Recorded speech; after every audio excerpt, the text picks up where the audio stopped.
बाळासाहेब तुकोबा, या महाराष्ट्राचं साध्य आहे विठोबा, आणि या महाराष्ट्राचा ध्येय आहे माझा छत्रपती शिवबा, छत्रपती शिवबा, छत्रपती शिवबा. विठ्ठल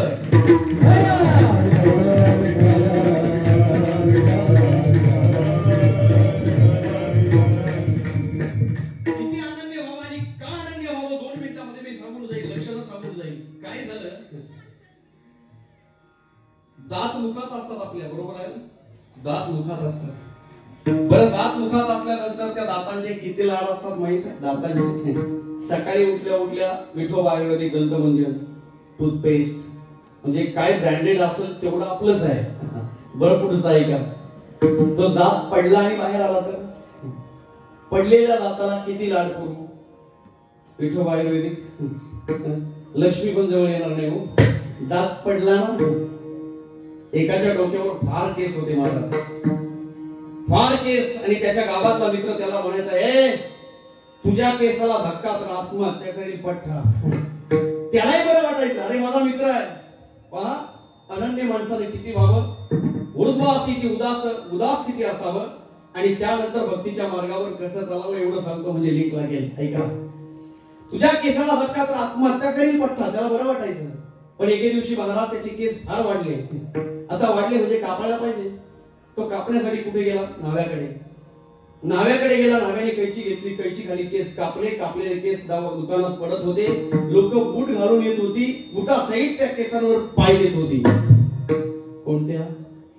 ज्याला तो बोलला होता तुझ्या केसाला धक्का आत्महत्या करील पठ्ठा. कुठे गेला पठ्ठा? केस पडले, लोकांनी तुडवले. तुम्ही मासा पाहिला? मासा पाण्यात असतो ना, जोपर्यंत मासा पाण्यात आहे जगातल्या कोणत्या माणसाला माहित नाही की त्याच्यासारखा पोहणारा दुसरा तिसरा कोणीच नाही आहे, बरोबर ना? बरं, तो मासा पाण्याच्या तिथपर्यंत पोहतो. मला सांगा, मासा जर पाण्यातून बाहेर काढला तर रस्त्यावर कसा पोहेल? पोहता येईल? पोहेल का? पोहणं सोडा, कोसले गावात सायकलला उलटा लटकत येईल. विठ्ठल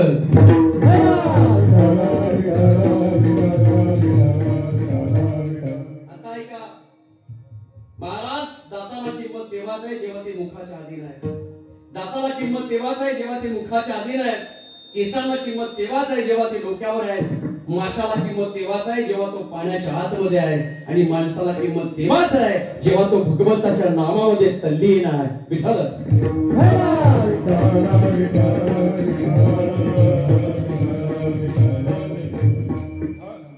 असंच करता करता करता एका गावातील एकाला सांगितलं, अरे जा ना पंढरपूरला, देव तुझी वाट पाहतोय.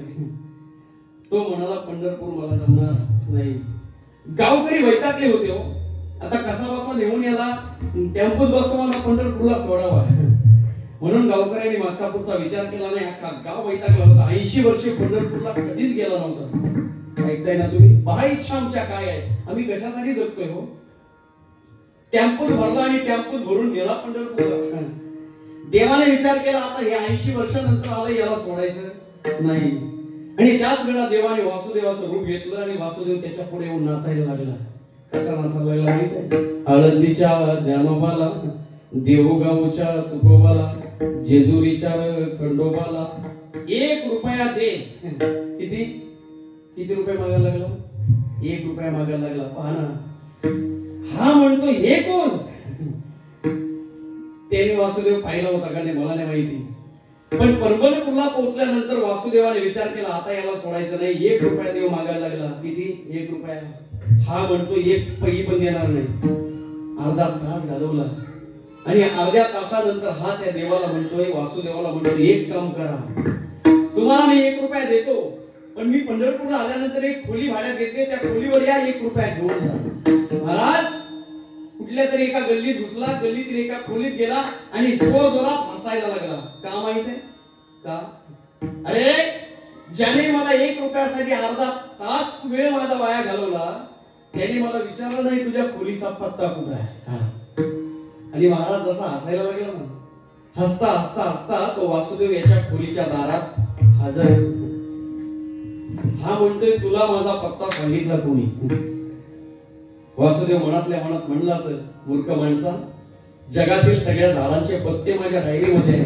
तू काय मला पत्ता विचारणार, 1 रुपया काढ. इथे 1 तास घालवलाय वासुदेव, 1 रुपया मागतो, हा 1 पैसे द्यायला तयार नाहीये. 1 तास घालवला आणि 1 तासानंतर हा वासुदेवाला म्हणतो, एक काम करा, तुम्हाला मी 1 रुपया देईल, तुम्ही माझ्या घरी चला. कुठं? घरी. 7 दिवसासाठी पंढरपूरला गेला होता. जी टेम्पो नेली होती ना, त्या टेम्पोत परत बसला आणि 1 दिवसात वंदे रिटर्न घरी. बायको म्हणाली, का हो तुम्ही 7 दिवसासाठी पंढरपूरला गेला होता ना, मग एका दिवसात रिटर्न काय झालं? तो म्हणाला, काही नाही ग, पंढरपूरला पोहोचल्यानंतर कोणतरी एक वासुदेव आला ना, माझ्या पुढे नाचायला लागला, 1 रुपया मागायला लागला, त्याला पासून घरी आलो. बायको म्हणाली, लग्नाच्या आधी मी तुळशीला पाणी घातलं ते हेच विठ्ठल.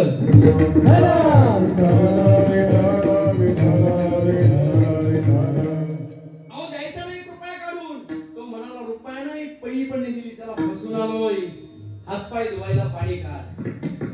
धर्मपत्नीने हातपाय धुवायला पाणी अंगणात दिलं असेल, हा त्या पाण्याच्या बादलीपर्यंत हातपाय धुवायला पोहोचला महाराज. तसा तो पंढरपूरला रुपया मागणारा वासुदेव याच्या अंगणात वासुदेवाला रे, वासुदेवाला रे, वासुदेवाला रे, वासुदेवाला रे, वासुदेवाला रे, वासुदेवाला रे, वासुदेवाला रे, वासुदेवाला, वासुदेवाला, वासुदेवाला, वासुदेवाला, वासुदेवाला रे, वासुदेवाला रे, वासुदेवाला रे,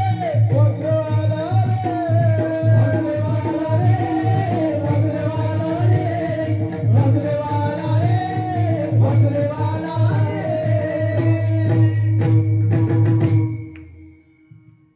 फार बरं वाटलं, कारण आता दिसतच नाही.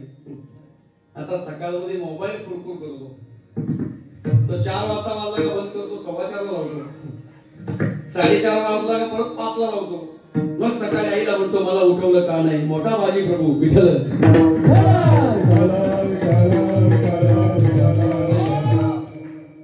धर्मपत्नी म्हणते, अहो आपल्या घरी कोणतरी पाहुणा आलाय. हा म्हणतो, पाहुणा नाही, हे तेच ज्याच्यामुळे मी वनडे रिटर्न झालो. ती म्हणाली, गर्भात आलाय, द्या रुपया. हा म्हणतो, 1 पै पण देणार नाही. ती बादली पाण्याची फेकून दिली महाराज आणि घरात आला. बायकोला म्हणतोय, बघ ते जाते का. ते जायला आलं नव्हतं बरं का, ते याच्या अंगणाच्या दगडावर बसून राहिलं. ते असं चालू होतं, आळंदीच्या ज्ञानोबाला, देहूगावच्या तुकोबाला, जेजुरीच्या खंडोबाला 1 रुपया दे. हा मिनिटाला बायकोला म्हणायचा, अगं बघ ना गेलाय का. ती म्हणाली, नाही, ते तिथंच बसलोय, रुपया द्या तेव्हाच जाईल. हा म्हणतो, पै पण देणार नाही. एक काम कर, मी झोपतो, झोपल्यानंतर बघ ते गेलंय का. हा झोपी गेला, झोपल्याचं नाटक केलं महाराज आणि बायकोला म्हणतोय, बघा गेलंय का, बघ गेलंय का. ती बाहेर डोकावून बघायची, त्याचं चाललं होतं, 1 रुपया दे, 1 रुपया दे. 1 तास झाला, 2 तास झाले, ते जायला तयार नाही. हा म्हणतोय, एक काम कर, मी झोपलोय ना, झोपल्याचं नाटक केलंय ना, एक काम करतो, मी झोपता झोपता मेल्याचं नाटक करतो. कसलं? मरतो. त्याला जाऊन सांग ते गेले. ती म्हणाली, कसं शक्य आहे, बघू तर प्रयोग करून. अनुमान आणि निष्कर्ष निगेटिव्ह की पॉझिटिव्ह. मेल्याचं नाटक केलं आणि जाऊन सांगितलं त्याला, अहो तुम्ही ज्यांच्याकडे 1 रुपया मागण्यासाठी आला होता ते गेले. तो वासुदेव म्हणाला, कुठे गेले. ती म्हणाली, मुक्काम पोटचं देवगड. तो वासुदेव म्हणाला, लगेच कसे जातील, आता तर जिवंत होते. ती म्हणाली, 8 कालाने गेले.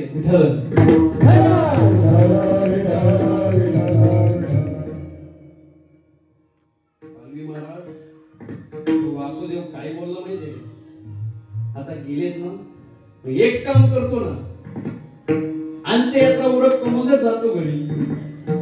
काय करतो, गेलेत ना, याची अंत्ययात्रा उरकतो, मग जातो. जाऊ दे रुपया, नको मला.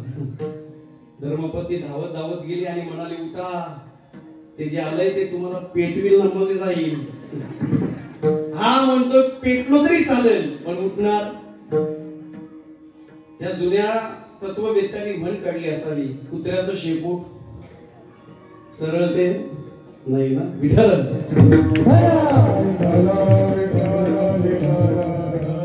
ही म्हणाली अहो उठा तुम्हाला पेटवेल तेव्हा जाईल. हा म्हणतो पेटलो तरी चालेल पण जाणार नाही. तू एक काम कर जोरात रडायला सुरुवात कर म्हणजे त्याला वाटेल ते गेले आणि तो निघून जाईल.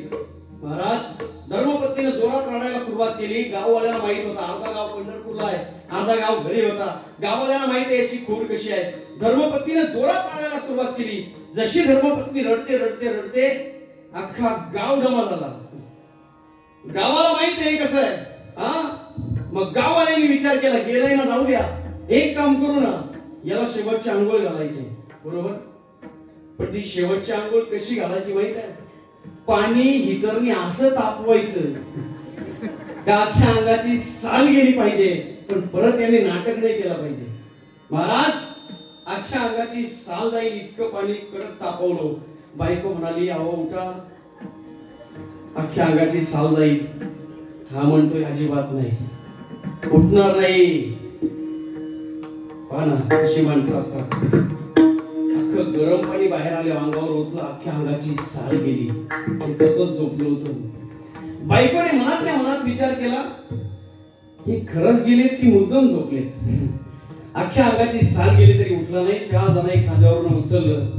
याची अंत्ययात्रा राम नाम सत्य करत निघाली. त्या सगळ्या गावाच्या मागे वासुदेव निघाला. 1 रुपया दे 1 रुपया दे. ते गाववाले विचार करतील हे कोण. बायको मनातल्या मनात म्हणत असेल हा सगळा प्रकार याच्या पायी झाला आहे. 1 रुपया दिला नाही. अंत्ययात्रा स्मशानात पोहोचली. पाहला महाराज अग्नी देण्याची वेळ आली. अग्नी देण्याची वेळ आली. तो वासुदेव याच्या प्रेताच्या बाजूला जिथं शरण रचलं होतं तिथंच बसला. त्याचं चालू होतं 1 रुपया दे 1 रुपया दे. तो जाणार नव्हता. बायकोने शेवटचा हंबरडा फोडला. उठा नाही हो आता अग्नी देण्याची वेळ आली. महाराज पेटवला पेटवला तरी उठला नाही. आग लागत असेल चटके लागत असतील. तो जर झोपेतून जागा झाला असता तर किती रुपये जाणार होते. किती रुपये 1 रुपया जाणार होता ना. उठला नाही हो. आणि मग त्या वासुदेवाने मनातल्या मनात विचार केला हा माणूस आहे याच्यात बदल होणार नाही. मला रिवर्स गेअर टाकावा लागेल. तसा तो वासुदेव उठून उभा राहिला आणि तो वासुदेव त्याला म्हणतोय अरे उठ तुझा रुपया सुटला. तसा तो पठ्ठा उठून बसला. पठ्ठा पण उठून बसला. विठ्ठल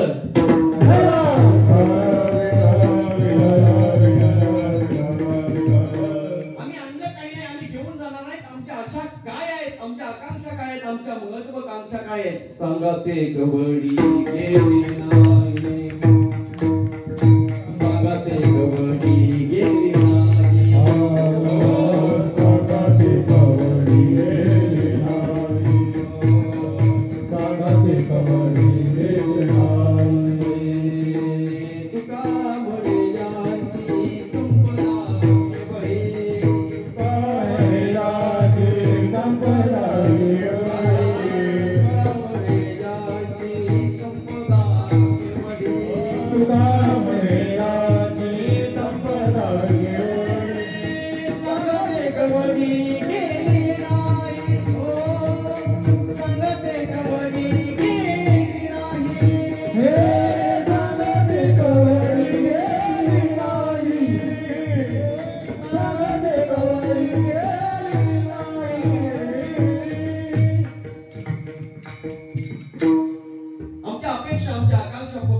भगवंताप्रती असाव्यात हे आमचं जगणं असावं. 2 मिनिटांमध्ये सांगू किती उल्हास असावा माणसाला. एका जंगलामध्ये एका झाडावर एक कावळा आणि कावळी महाराज राहत होती.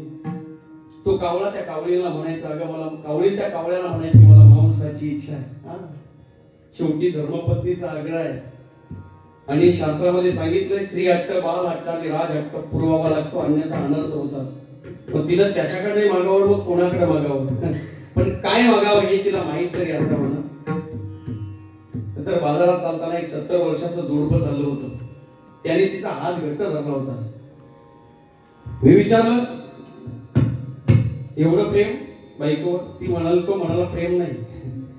बाजारात चालताना हिला सोन्याचा दुकान दिसला का नुसती धावत ते म्हणून धरून ठेवले. विचारलं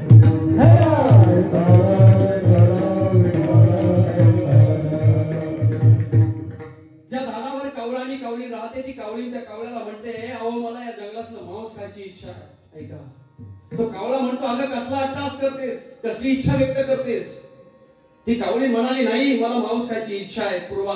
तो कावळा जंगलामध्ये जायचा, मांस आणायचा, कावळीला खायला द्यायचा. कावळी मांस खायची, तिला शांत वाटायचं, तिला बरं वाटायचं. महाराज, 1 महिना, 2 महिने, 3 महिने, 4 महिने, 5 महिने हा प्रकार चालला. जंगलात सगळं मांस संपलं आणि सगळं मांस संपल्यानंतर ती कावळी त्या कावळ्याला म्हणते, अहो मला आणखी मांस खायची इच्छा आहे. तो कावळा म्हणतो, अगं जंगलात सगळं मांस संपलेलं आहे, तुला मी मांस कुठून आणून देऊ सांग ना. आणि त्याच वेळेला ज्या झाडावर कावळा आणि कावळी राहते ना, त्या झाडाच्या पायथ्याशी एक 70 वर्षाची स्त्री उभी आहे. ती 70 वर्षाची स्त्री कोणाची तरी आतुरतेने वाट पाहत होती. तिच्या नजरेमध्ये भाव होतं. ती कावळी त्या कावळ्याला म्हणते, ती स्त्री उभी आहे ना, त्या स्त्रीचं मांस मला खायची इच्छा आहे. कावळा म्हणतो, येडी का कुळी तू, जंगलातलं मांस आणून तुला खायला दिलं ना, मग आता का अशी इच्छा व्यक्त करतेस? बस कर ना. नाही, मला मांस खायचा आहे. शेवटी पत्नीच्या हट्टापुढे पती शांत बसला आणि खाली आला. 70 वर्षाची स्त्री कोणाची तरी आतुरतेने वाट पाहते. कावळा समोर आला, हाताला चोच मारली. 70 वर्षाची स्त्री काही बोलली नाही. हाताला चोच मारली, मांसाचा गोळा घेतला आणि त्या कावळीला नेऊन दिला. कावळीने तो मांसाचा गोळा खाल्ला. तिला शांत वाटलं, बरं वाटलं. ती म्हणाली, आणखी हवा आहे. इच्छा संपत नाहीत माणसाच्या. ती कावळ्याला म्हणाली, मला आणखी मांस खायची इच्छा आहे, मला आणखी मांस द्या. तो कावळा खाली आला, हाताचे पुन्हा चोच मारायचा, मांस घेऊन द्यायचा. सगळ्या शहराचे मांस खाल्लं, पण 70 वर्षाची स्त्री जागची आली नाही. हो, अंगातून रक्त ओघळत होतं, अंगातून रक्त ओघळत होतं. स्त्री काही म्हणत नव्हती. अनेक काळ निघून गेला आणि ती कावळी म्हणते, मला आणखी मांस खायचा आहे. कावळा म्हणाला, विनाशकाली विपरीत बुद्धी, जरा नीट माग. कावळा खाली आला. शरीराचं मांस शिल्लक राहिलं नव्हतं. उरले सुरले फक्त डोळे होते. उरले सुरले फक्त डोळे होते. डोळ्याला चोच मारणार. त्याच वेळेला ती स्त्री काहीतरी अपसुकपणे पुटपटू लागली, थांब कावळ्या. अरे सगळ्या शरीराला चोच मारलीच, पण एका शब्दात तुला काही बोलले नाही. पण या डोळ्यांना स्पर्श करण्याचा तुझा अधिकार नाहीये. तो कावळा म्हणतो, आहेस तरी कोण सांग ना, आणि या झाडाला टेकून उभी आहेस, कोणाची वाट पाहतेस ते तरी सांग ना. ती स्त्री म्हणू लागली, हे कावळ्या, तुला माहित आहे मी कोण आहे? कावळ्या ऐक, अरे मीच ती गोकुळातील राधा आहे. मीच ती गोकुळातील राधा. माझा भगवान श्रीकृष्ण, माझा परमात्मा गोकुळ सोडून जेव्हा मथुरेत निघून गेलाय ना, आक्रोश घेऊन गेलाय त्याला, त्या क्षणापासून त्याची आम्ही आतुरतेने वाट पाहतोय. पण एक गोष्ट सांगू का, गेल्या पहिल्या दिवसापासून तर आजच्या दिवसापर्यंत फक्त आणि फक्त त्या भगवंताला मला पाहिताय. तुला माहित आहे कावळ्या, जेव्हा माझा भगवंत गोकुळात होता तेव्हा प्रत्येक सकाळ त्याच्या पाहण्याने होत होती, प्रत्येक दुपार, प्रत्येक संध्याकाळ त्याच्या पाहण्याने होत होती. पण जिथून आमचा गोपाळ, आमचा कृष्ण गोकुळ सोडून मथुरेत गेलाय ना, त्या दिवसापासून रात्रीचा दिवस, दिवसाची रात्र करणारी राधा कृष्णाची वाट पाहते. पण काय हवंय? काहीच नकोय कावळ्या, फक्त एक गोष्ट. ज्या दिवशी या राधेच्या डोळ्याला भगवंत दिसेल, त्या दिवसापासून ही राधा डोळे मिटणार आहेत. तेव्हा काय डोळे खायचे ते खा, पण सध्या डोळ्यांना स्पर्श करण्याचा प्रयत्न करू नकोस. काय वैश्विक उत्तर आहे मला सांगा ना. हे लक्षण खऱ्या अर्थानं भक्ताच आहे. विठ्ठल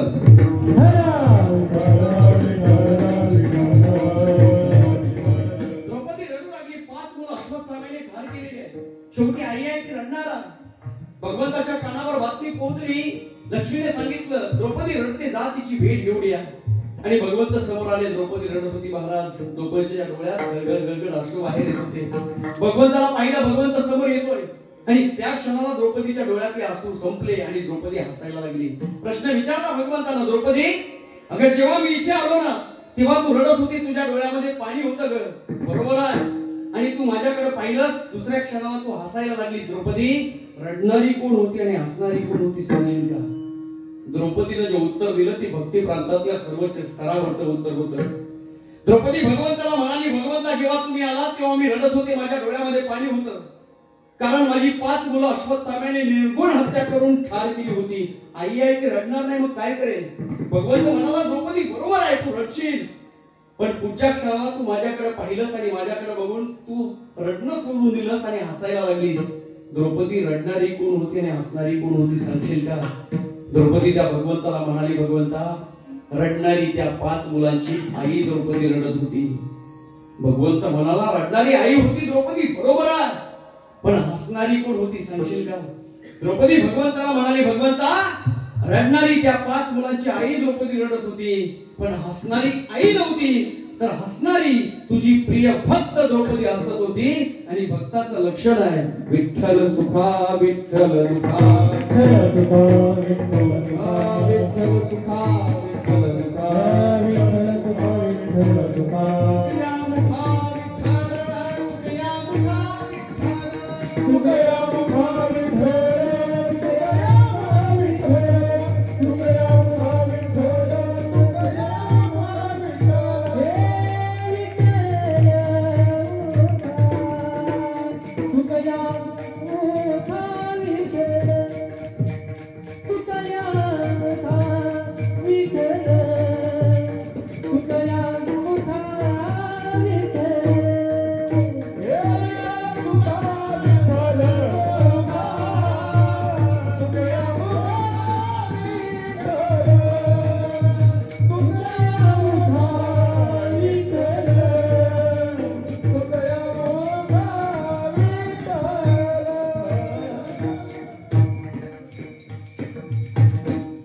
का हो जगद्गुरु तुकोबाराय? सर्वसामान्य माणूस जाऊन जगद्गुरु तुकोबारायला प्रश्न विचारतो. तुकोबाराय म्हणतात सर्वसामान्य माणसा, ऊस साखरेपासून बनतं की साखर ऊसापासून बनते? बोला. कोसलेवाले म्हणतील आता कधी काय पण म्हणतात. सगळा चायनीज माल आहे विठ्ठल.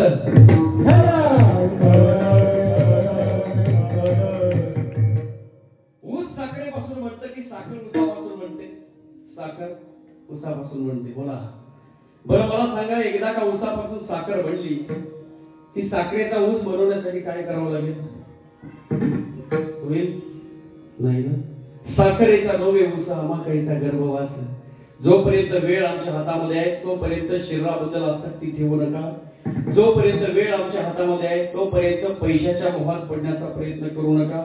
जोपर्यंत आमच्या हातात वेळ आहे तोपर्यंत मायेमध्ये गुंतण्याचा प्रयत्न करू नका. हे जो मनुष्य करेल तो खऱ्या अर्थानं देवाचा प्रिय भक्त आहे. अभंगाचं पहिलं चरण. भक्ताईचं दान देई उदास, भक्ताईचं दान देई उदास, भक्ताईचं दान देई उदास, भक्ताईचं दान देई उदास. भक्ताईचं दान देई उदास, भक्ताईचं दान देई उदास, भक्ताईचं दान देई उदास, भक्ताईचं दान देई उदास.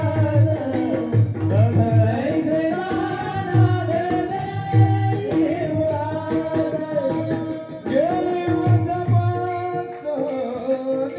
मारोनी, गेली वाचपाचनी मारोनी, विजय तुझ्याचा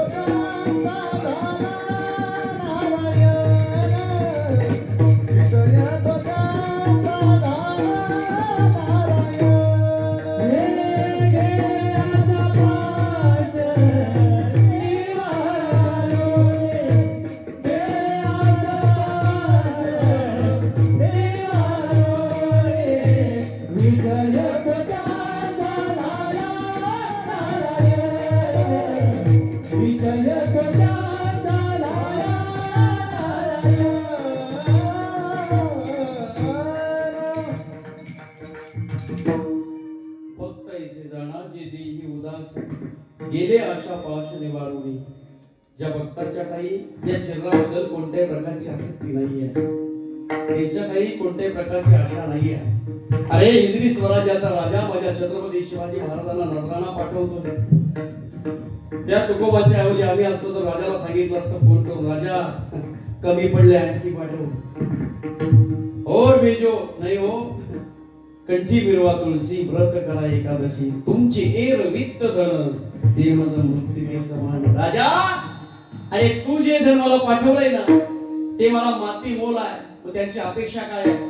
निवडणीत कीर्तन करताना घाबरून बोलतात. तुळशी माळ गळा गोपी चंदन टिळा, हृदयी कळवळा वैष्णवांचा. ती माणसं आम्हाला म्हणतात महाराज तुळशी माळ गळा तेवढा सोडून बोला विठ्ठल.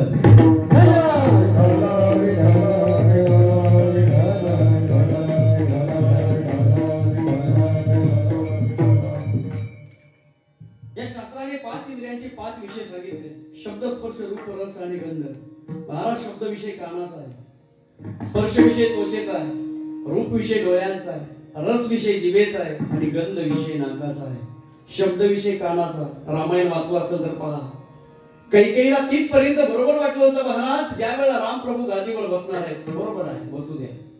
पण ज्या वेळेला मंथरा नावाची दासी जाऊन कान फुंकून आली ना, अख्खी रात्रभर कैकेयीने धिंगाणा केला माहित आहे. आणि राजा दशरथाला इतका भयानक त्रास झालेला आहे. पण त्या परिस्थितीमध्ये विषयांपासून लांब असलेले म्हणजे रामप्रभू कसे वागले माहित आहे.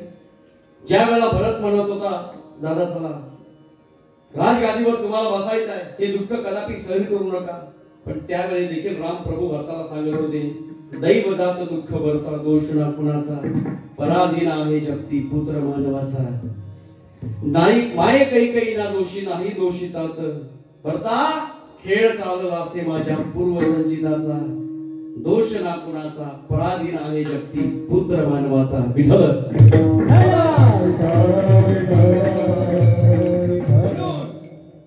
ऐकावे धनाचे आणि करावे कोणतेही सांगून ऐकण्याचा प्रयत्न करू नका. अलीकडच्या काळात एखाद्या पोराचा गावात लगीन जमताय, गावातली फोन करून सांगतात त्याला फेकून द्या विहिरीत, त्याला नका देऊ. विठ्ठल.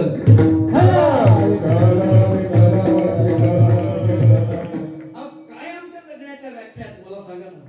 म्हणून चांगलं ऐकण्याचा प्रयत्न करा. स्पर्श विषय त्वचेचा आहे. जंगलातले भराटे हत्ती हत्तीच्या स्पर्शाच्या नादाने कधी मरण पावले त्यांचं त्यांना उमगलं नाही. रूप विषय डोळ्यांचा आहे. सुरदास निघाले भगवंताला पाहण्यासाठी.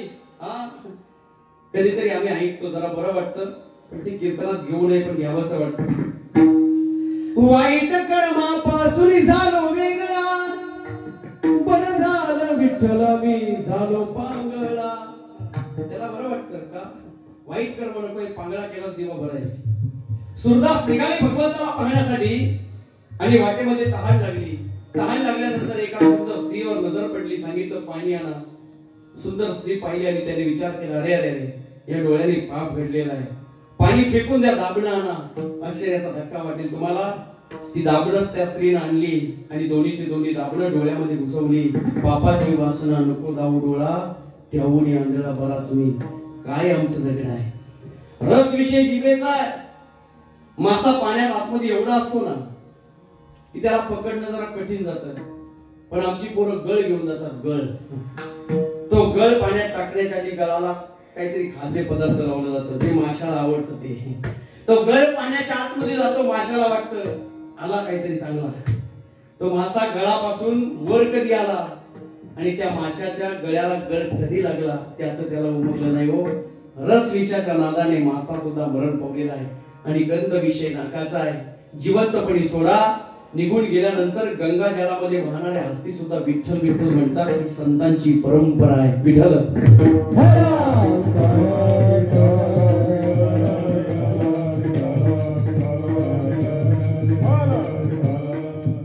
विषयापासून लांब राहा आणि धन आवडू नये. धनाने प्रत्येकाला आवडतं, बरोबर आहे, पुरुषार्थ आहे, बरोबर ना. पण सगळ्यात महत्वाची गोष्ट कसा आवडावा. जोडून या धन उत्तमचे व्यवहारे उदास विचारे वेचे करे. मी नेहमी म्हणतो ना, शहापूर तालुक्यात समृद्धी महामार्गाला येताना आम्ही त्याच रस्त्यावर आलो म्हणून पोहोचलो. विठ्ठल.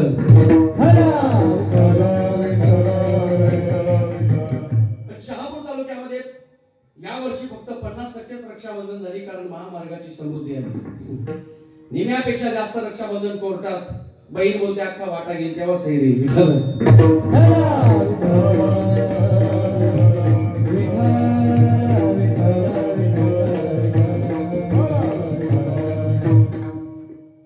जन का आवडू नये माहित आहे. लोक चांगलं करायला गेलं का लोक म्हणतात लेखाचा मर करा. ही परंपरा आहे पहिल्यापासून.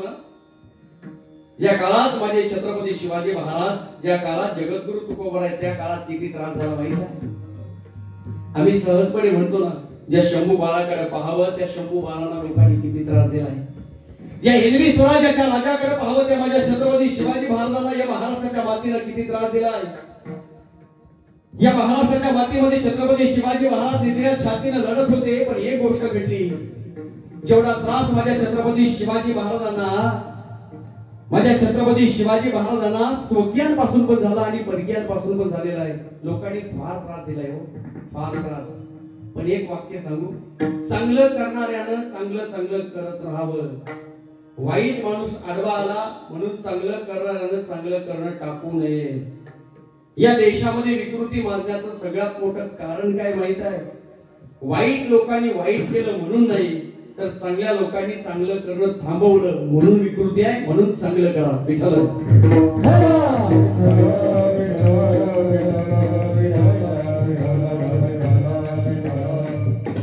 लोक पायी पण चालू देणार नाही आणि घोड्यावर देखील बसू देणार नाही.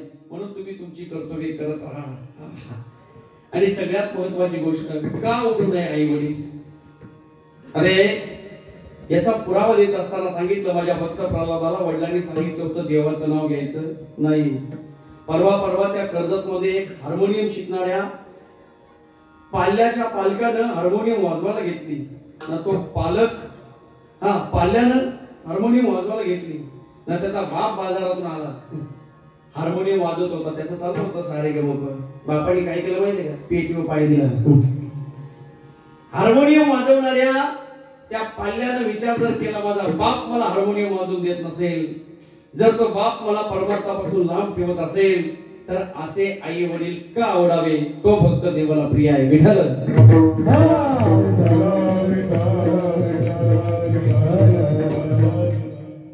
प्रल्हादाला सांगितलं होतं भगवंताचं नाव घ्यायचं नाहीये. अनेक साऱ्या समस्यांना, अनेक साऱ्या परीक्षांना तो भक्त प्रल्हाद देखील सामोरा गेला. पण त्याला माहित आहे, माझा बाप मला, माझे वडील मला भगवंताचं नाम घेऊन देत नाही, पण सातत्य नामाचं कायमस्वरूपी राहिलं. त्याचं मस्त नामस्मरण चालू होतो. हरिनारायणा हरिनारायणा नारायणा देवा नारायणा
विषय त्याचा नारायण झालेला आहे.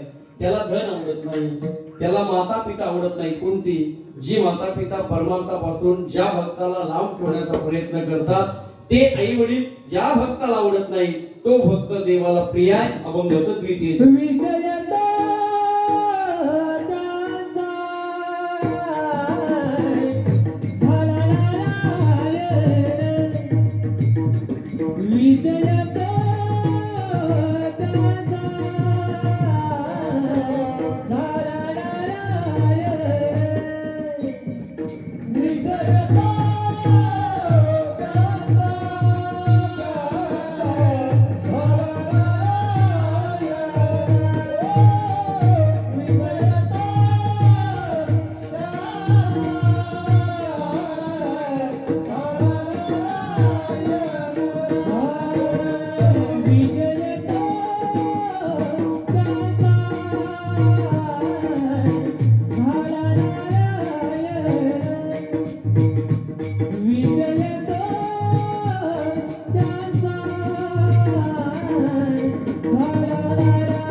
माता पिता हे नवजन धन माता पिता विजय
नावडे जन धन माता पिता. खऱ्या अर्थानं असं केल्यानंतर देव धावून येतो का हो? काय येणार नाही मला सांगणं. आमच्या अंतःकरणातील विषय आणि संशय या दोन गोष्टी पुढे आल्या आणि भगवंतापासून आम्ही लांब राहिलो. कसलं प्रेम राहिलं आणि कसला संशय आमच्या मनामध्ये सांगू. लग्नाच्या मांडवात माहिती आहे तुम्हाला, तो नवरा येतो समोरून, तो मांडवात येतो, तो स्टेजवर येतो, 2 मिनिटं थांबतो, मनातल्या मनात बोलतो, अजून 1 वर्ष थांबलो असतो करोलीला पाहून तर हिच्यापेक्षा भारी भेटली असते.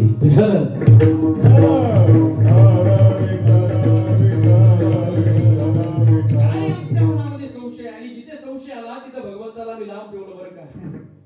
त्या फार गमती असतात पहा ना. त्या चर्च मध्ये लग्न लागतं, चर्च मध्ये लग्न लागतं, त्यांचा भजी वेगळा असतो. असंच लग्न लागत होतं, पण तो लग्न लागण्याच्या आधी एक अनाउन्स करतो सूचना, यांच्या लग्नाबद्दल कोणाला काही प्रॉब्लेम आहे का. मी जे लग्न लावतोय त्या लग्नाबद्दल कोणाला काही प्रॉब्लेम आहे का.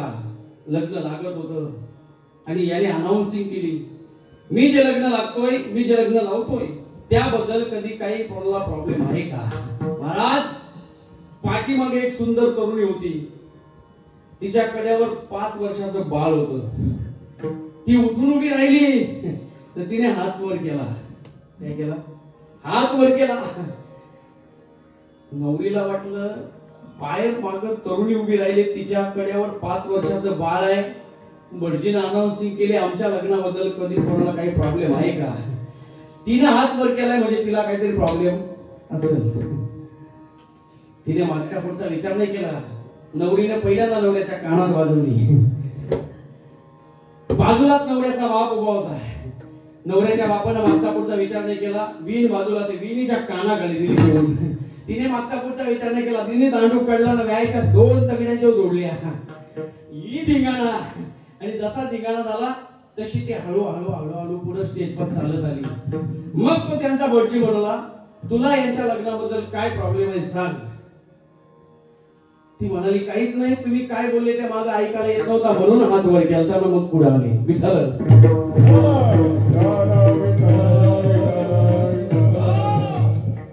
संशयाने आम्ही भगवंतापासून लांब गेलो, संशयाने आम्ही नात्यांपासून लांब राहिलो, म्हणून मनामध्ये विषय आणि संशय येता कामा नये.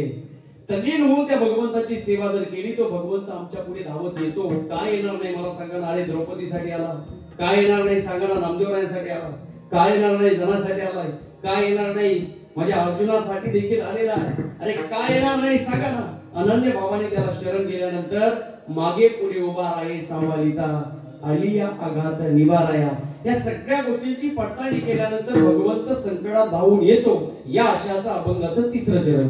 निर्वाणे गोविंदाचे मागे पुढे, निर्वाणे गोविंदाचे मागे पुढे, निर्वाणे गोविंदाचे मागे पुढे, निर्वाणे गोविंदाचे मागे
संकट आल्यानंतर तो भक्ताच्या खऱ्या अर्थानं त्या संकटासाठी धावून येतो. अनन्य भावाने त्याला शरण जाणं ही महत्वाची जबाबदारी आहे. दुसरी महत्वाची जबाबदारी, विषय आमचा नारायण व्हायला हवा, का धावून येणार नाही. तिथपर्यंत नारायण नव्हता, जिथपर्यंत त्या गजेंद्राला माहित नव्हतं आमचा सगळा परिवार आहे, त्या परिवाराच्या मायेमध्ये मी गुंतलेलो आहे.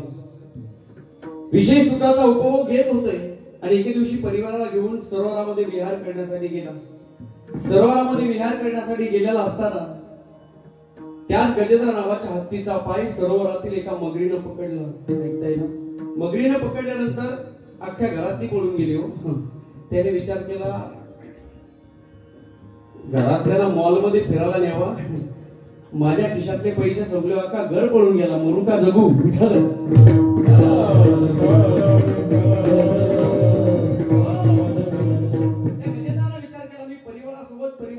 परिवारासोबत इथं विहार करण्यासाठी आलो, माझा पाय मगरीनं पकडला, अख्खा परिवार घरी पळून गेला, आता करू काय. त्यांनी सगळ्यांचा दावा केला, कोणी जाऊन नाही आला. हो आणि सरते शेवटी अनन्य भावाने त्याने भगवंताला आता हाक मारली. मला का हो आम्हाला माहित आहे पिवळा पितांबर कैसा गगडी झळकला, कैसा गगडी झळकला, गरुडावरती सोने, गरुडावरती सोने माझा परिवार आला.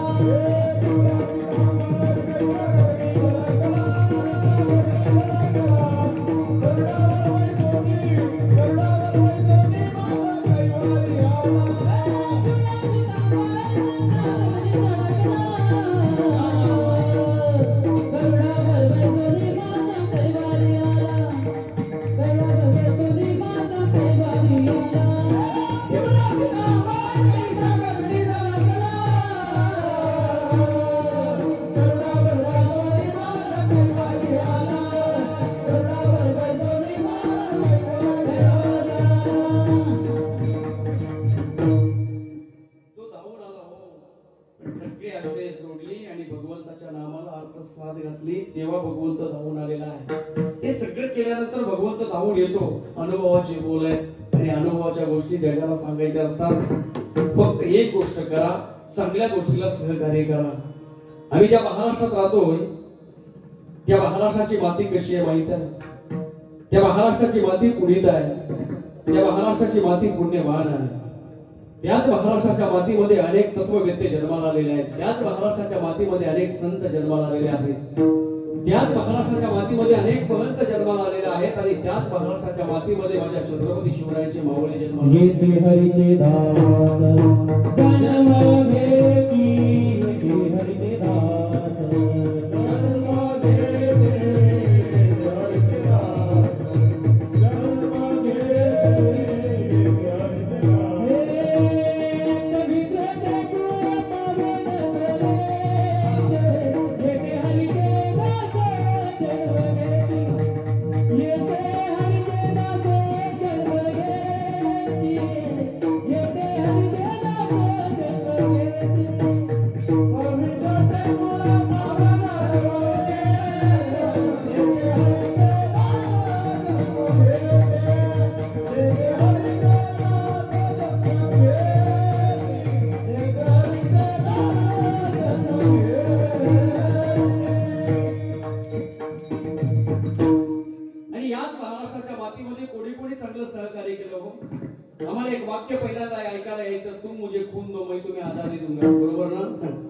आता वाक्य ऐकायला येतं, तुम मुझे तंबाखू दो मैं तुम्हें चुना दूंगा.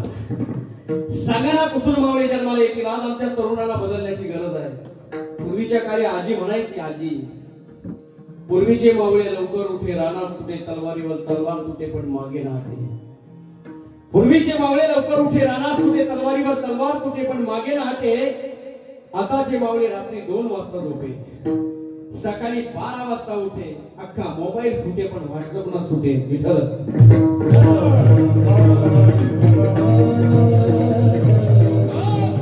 आणि पूर्वी बाळ जन्माला आल्यानंतर त्याला पाळण्यात ठेवलं जायचं. चांगल्या गोष्टीला सहकार्य करा, मला एवढं सांगायचं आहे.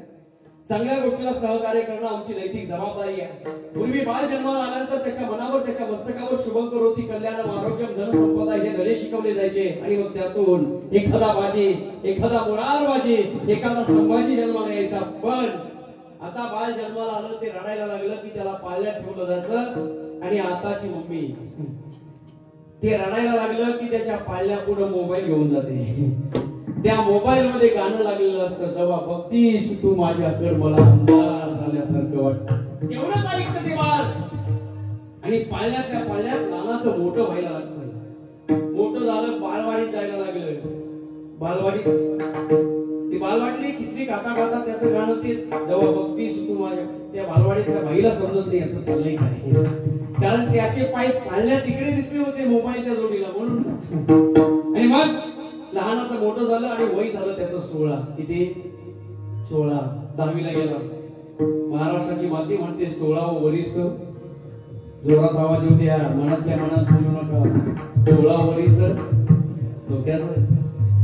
अरे माझ्या वर्धा मावळ्यांनो, ते 16 वरीस धोक्याचं नाहीये, तर 16 वरीस धोक्याचा. या महाराष्ट्राच्या मातीमध्ये एक योद्धा जन्माला येऊन गेला. त्या योद्ध्याचं नाव होतं राजे शिव छत्रपती शिवाजी राजे. वयाच्या 16 वर्षी नजीकणारी तलवार हातात घेतली आणि उर्वरित सगळं आयुष्य स्वराज्यासाठी जगेल आणि म्हणेल हा देखना 16 माझ्या छत्रपती शिवाजी राजांनी वयाच्या 16 वर्षी पाहिलेला आहे. 16 वर्ष धोक्याचं नाही, 16 वर्षाचं धोक्याचं आहे.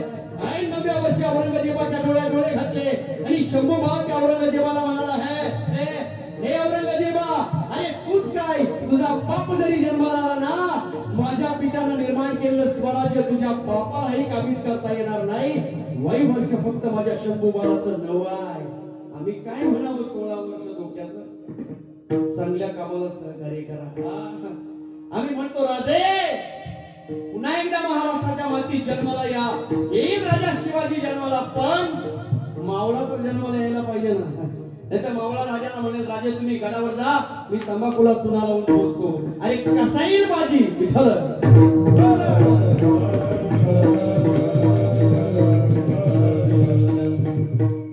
महाराष्ट्राच्या मातीत आम्ही जन्माला आलो. त्या महाराष्ट्राच्या मातीत कोणी कोणी कोणाला सहकार्य केलं? चांगल्या गोष्टीला सहकार्य कोणी केले मला सांगा. ज्या वेळेला सुखदेव भगतसिंग राजगुरू फासावर जात होते ना, त्यावेळेला महाराष्ट्राची माती रडत होती. या महाराष्ट्राच्या माती त्या डोळ्यातून आसुरे गाळत होती. जाऊ नका हो योद्ध्यांनो, पण नाही, भारत मातेसाठी जगण्याचा आणि मरण्याचा सोहळा भगतसिंग सुखदेव आणि राजगुरू यांनी घेतला. चांगल्या गोष्टीला सहकार्य केलेला आम्हाला आठवतं नाही. ज्या राजाकडे पाहावं आणि डोळ्यातले अश्रू गपकार व्हावे, तो छत्रपती शिवाजी राजा एकदा रडला होता आणि त्याच्या रडण्याचं कारण ठरलं होतं. चांगली गोष्ट केली होती माझ्या मावळ्यानं.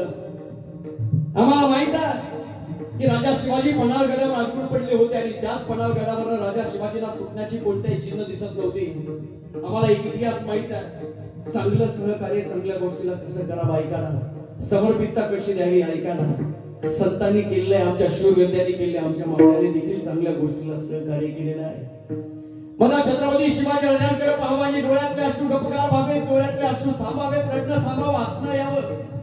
पण त्या छत्रपती शिवाजी राजांच्या डोळ्यातून आसू येत होती. आई रडत होती, पण एक सुपुत्र आईचा एक मावळा छत्रपती शिवाजी राजांच्या चांगल्या कामासाठी योद्धेला पोहोचला होता, युद्धाला पोहोचला होता. अरे हिंदवी स्वराज्याचा राजा छत्रपती शिवाजी राजा पन्हाळगडावर अडकून पडला होता आणि त्याच पन्हाळगडावर माझ्या छत्रपती शिवाजी राजाला सुटण्याची चिन्ह दिसत नव्हती. राजाने कसं सुटावं, राजाला प्रश्न पडला. आणि त्याच वेळेला माझ्या छत्रपती शिवाजी राजाला एक मूर्ती आठवली महाराज, आणि त्या मूर्तीचं त्या मावळ्याचं नाव होतं शिवाकाशीत.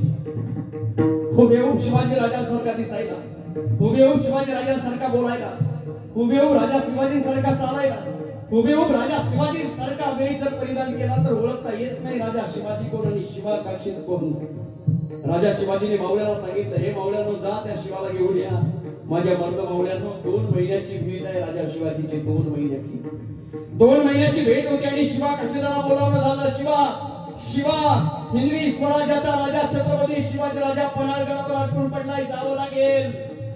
आणि तो शिवाकाशीत मनातल्या मनात म्हणतोय, हेच मला हवं होतं. छत्रपती शिवाजी महाराज संकटात म्हणजे महाराष्ट्र धोक्यात आहे आणि महाराष्ट्राला वाचवण्यासाठी मला पन्हाळावर पोहोचावं लागेल. आणि छत्रपती शिवाजी राजांच्या समोर तो शिवाकाशीत हजर झाला आणि हजर होता क्षणाला तो शिवाकाशीत राजा शिवाजीला म्हणतोय, बोला राजा बोला, कुठं जायचंय मराठीला? बोला राजा बोला, कुठं जायचंय मराठीला? आणि छत्रपती शिवाजी राजांच्या डोळ्यात पाणी आलं. राजे शिवाजी त्या शिवाकाशीला म्हणतात, ए शिवा, अरे शहानिशा केली नाहीस आणि मरायला तयार झालास. बोला राजा बोला, कुठं जायचंय मरायला? आणि तो शिवाकाशीत राजाला म्हणतोय, राजा माझ्या आयुष्याचं किती महत्भाग्य असेल ना की मला सिद्धीच्या छावणीत जायचं आहे. राजे शिवाजी त्या शिवाला म्हणतात, हे शिवा, अरे मरायला तयार झालास, तुला माहित आहे तुला सिद्धीच्या छावणीत जाऊन काय करायचंय? लढायचंय? हो राजे, पण जिंकलास तरी मरण आणि हरलास तरी मरण आहे. शिवाकाशीत राजा शिवाजीला म्हणाला, राजा जन्माला येताना शिवा नावी म्हणून आलोय, मरताना जर राजा शिवाजी म्हणून मरत असेल तर यापेक्षा दुसरं महत् भाग्य कोणतं आहे सांगा ना राजे, यापेक्षा दुसरं महत् भाग्य कोणतं आहे? छत्रपती शिवाजी महाराजांनी डोळे भेटले त्या शिवाची मूर्ती मनामध्ये साठवली आणि शिवाला सांगितलं, शिवा तुला माझी राजवस्त्र परिधान करून सिद्धीच्या छावणीत जायचं आहे. ऐका ना चांगल्या गोष्टीला काय सहकार्य केलेलं आहे. त्या शिवा काशीदानं राजा शिवाजीची राजवस्त्र अंगावर परिधान केली. ओळखता येत नाही राजा शिवाजी कोण आणि शिवाजी राजा कोण, शिवा काशीद कोण आणि शिवाजी राजा कोण ओळखता येत नव्हतं. दोन पालख्या तयार केल्या. एका पालखीत राजे शिवाजी बसले आणि दुसऱ्या पालखीत शिवा काशीदाला बसवलं. एक पालखी निघाली थेट सिद्धीच्या छावणीत गेली आणि एक पालखी निघाली थेट पन्हाळगडावर विशाळगडावर पोहोचली. राजे शिवाजी सुरक्षितपणे विशाळगडावर त्या शिवा काशीद नावाच्या मावळ्याच्या जीवावर पोहोचले. कोणाच्या जीवावर? शिवा काशीद नावाच्या मावळ्याच्या. माझ्या मृत मावळ्यांनो, माझ्या माहेबापांनो, हिंदवी स्वराज्याचा राजा छत्रपती शिवाजी राजा जसा पन्हाळगडावर विशाळगडावर सुखरूपपणे पोहोचला ना, त्या क्षणाला पाठीमागून मावळे धावत आले आणि राजाला सांगू लागले,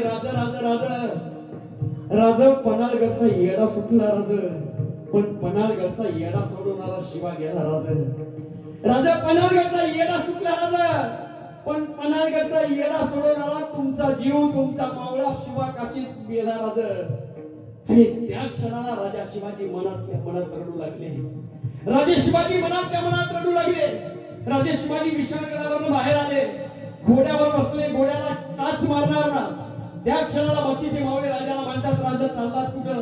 आताच कुठं? पन्हाळगडचा वेढा सोडून आलो. या वक्ती स्वराज्याच्या बाहेर जाणं तुमच्या जीवाला धोक्यात आहे. राजा चाललात कुठं? हिंदवी स्वराज्याचा राजा त्या मावळ्याला म्हणतोय, हे मावळ्यांनो, अरे तुमच्यासाठी शिवा काशीद मेला असेल. हे मावळ्यांनो, अरे तुमच्यासाठी शिवा काशीद मेला असेल, पण या राजा शिवाजीसाठी शिवाजी भोसले मरण पावलाय.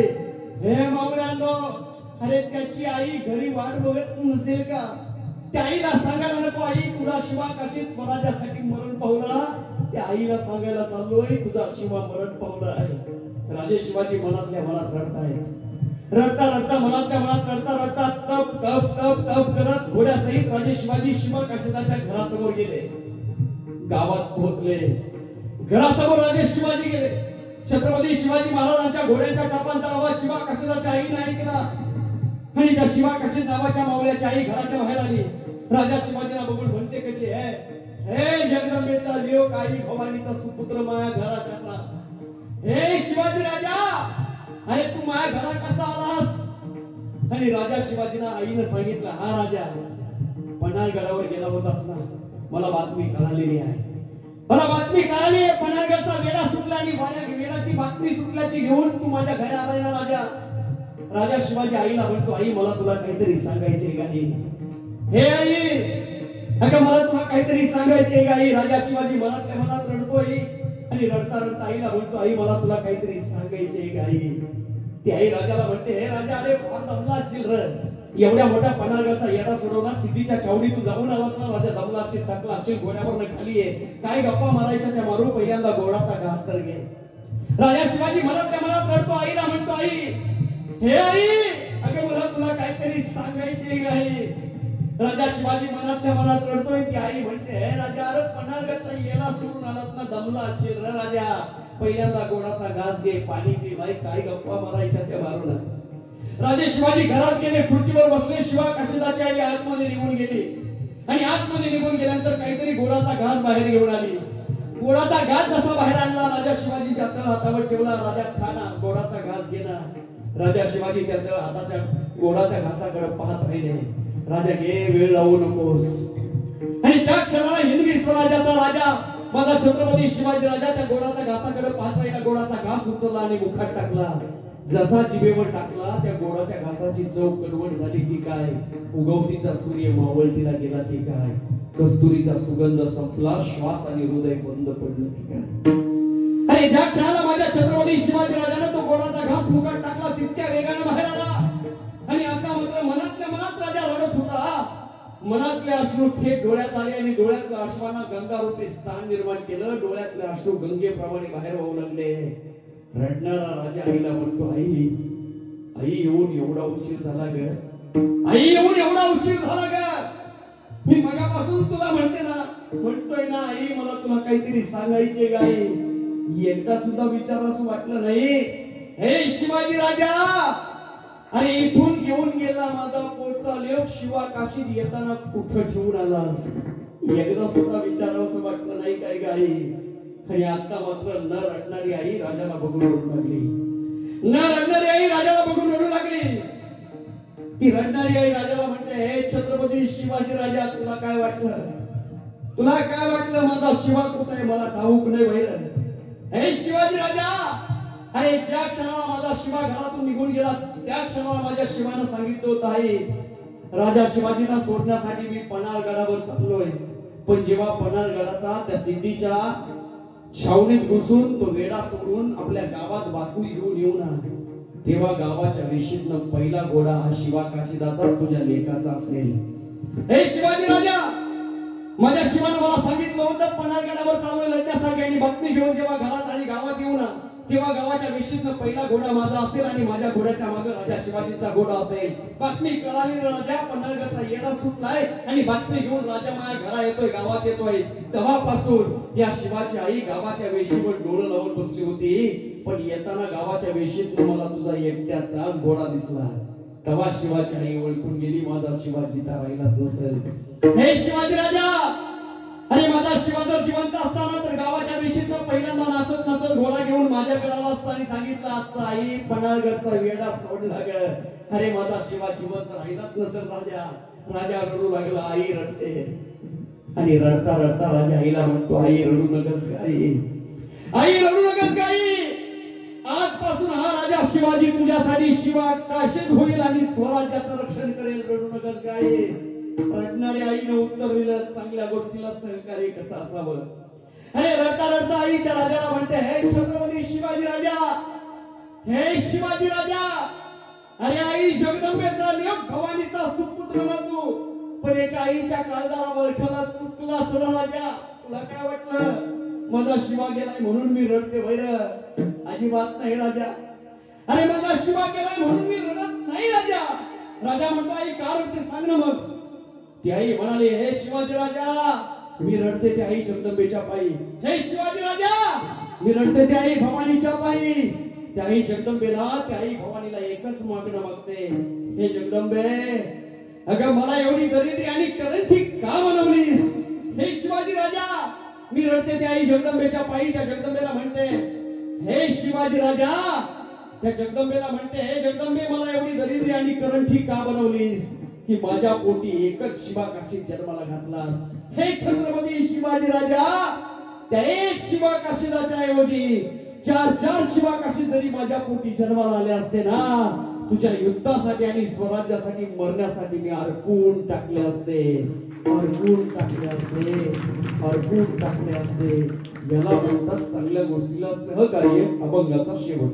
कमन सत्य कर्म भावे साज, कमन सत्य कर्म भावे साज, कमन सत्य कर्म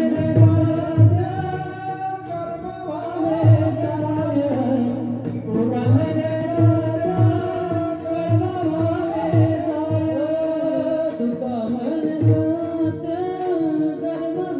साज, कमन कमल सत्य कर्म भावे साज, कमल सत्य कर्म भावे साज,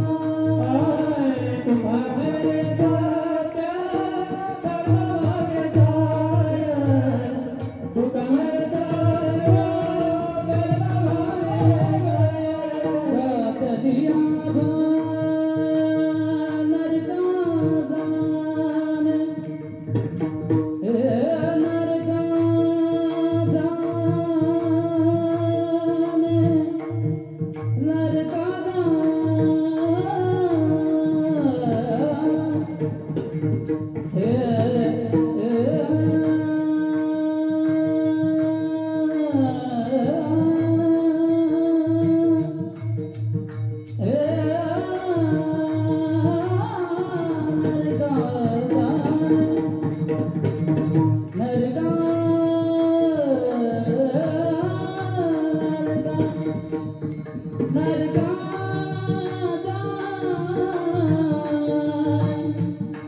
Narga